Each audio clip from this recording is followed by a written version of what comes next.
আজকের দিনে সরকারি চাকরি পাওয়া খুব সহজ নয়, কিন্তু আপনি যদি মাধ্যমিক পাস হয়ে থাকেন তাহলে ইন্ডিয়ান পোস্টের এই চাকরিটা আপনার জীবনের একটা বড় সুযোগ হতে পারে।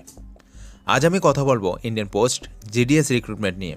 কবে থেকে ফর্ম শুরু এবং শেষ কবে হবে, কতগুলো পোস্ট রয়েছে, কে কে আবেদন করতে পারবেন, আজ পুরো আবেদন প্রক্রিয়া সব কিছু শুরু থেকে শেষ পর্যন্ত একদম সহজ ভাষায়। তো এই চাকরিটা কি? দেখুন, ইন্ডিয়ান পোস্ট মানে ভারতীয় ডাক বিভাগ। এখানে যে নিয়োগটা বেরিয়েছে তার নাম গ্রামীণ ডাক সেবক, সংক্ষেপে জিডিএস।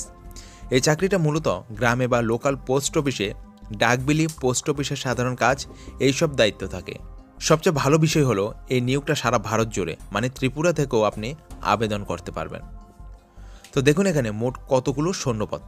দেখুন এখানে এই নিয়োগে মোটামুটি 28,000-এর বেশি সৈন্যপদ রয়েছে। এই পোস্টগুলো বিভিন্ন রাজ্যে ভাগ করে দেওয়া হয়েছে, যার মধ্যে রয়েছে বিপিএম, এবিপিএম এবং জিডিএস। এই 3 ধরনের পদ থাকে। তো কে কে আবেদন করতে পারবেন? দেখুন এখানে এখন সবচেয়ে গুরুত্বপূর্ণ প্রশ্ন, আপনি আবেদন করতে পারবেন কিনা। খুব মন দিয়ে শুনুন। আপনাকে অবশ্যই মাধ্যমিক পাস হতে হবে। বয়স হতে হবে 18 থেকে 40 বৎসরের মধ্যে। যে রাজ্যে আপনি আবেদন করবেন সেই রাজ্যের লোকাল ভাষা জানা থাকতে হবে। সাথে আপনাদের কম্পিউটারের বেসিক্স জ্ঞান থাকলে ভালো। এখানে কোনো লিখিত পরীক্ষা নেই।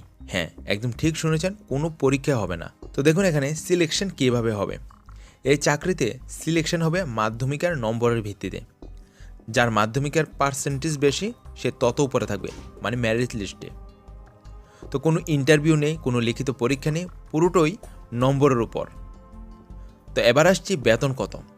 এই চাকরিতে বেতন কাজের ধরন অনুযায়ী আলাদা হয়। সাধারণভাবে বললে মাসে প্রায় 10,000 টাকা থেকে 29,000 টাকার মধ্যে বেতন পাওয়া যায়। এটা সরকারি চাকরি হওয়ায় ভবিষ্যতে সুবিধাও থাকে। তো দেখুন এখানে গুরুত্বপূর্ণ তারিখগুলি। এখন খুব জরুরি তথ্য, তারিখগুলি ভালো করে মনে রাখতে হবে। আবেদন শুরু হবে 31 জানুয়ারি, আবেদন করার শেষ তারিখ 14 ফেব্রুয়ারি, ফি জমা দেওয়ার শেষ দিন 16 ফেব্রুয়ারি এবং ভুল ঠিক করার সময় 18 থেকে 19 ফেব্রুয়ারি।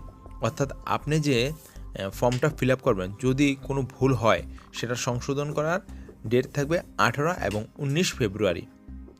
তো শেষ দিন পর্যন্ত অপেক্ষা করবেন না, আগেই ফর্ম পূরণ করবেন, কেননা অনেক সময় কিন্তু সাইট অনেক স্লো থাকে। তো দেখেন এখানে অনেকগুলি ভ্যাকেন্সি রয়েছে, প্রায় 28,000-এর মতো ভ্যাকেন্সি রয়েছে এবং কিন্তু কোনো লিখিত পরীক্ষা নেই। তো এটা ছিল ইন্ডিয়ান পোস্ট জিডিএস রিক্রুটমেন্টের সম্পূর্ণ তথ্য, একদম শুরু থেকে শেষ পর্যন্ত। যদি ভিডিওটা আপনার কাজে আসে তাহলে লাইক দিন, শেয়ার করুন, আর এমন সরকারি চাকরি আপডেট পেতে ত্রিপুরা এসপিউ ব্লগসকে সাবস্ক্রাইব করুন। কোনো প্রশ্ন থাকলে কমেন্টে অবশ্যই লিখবেন। Thanks for watching. জয় হিন্দ, জয় ভারত।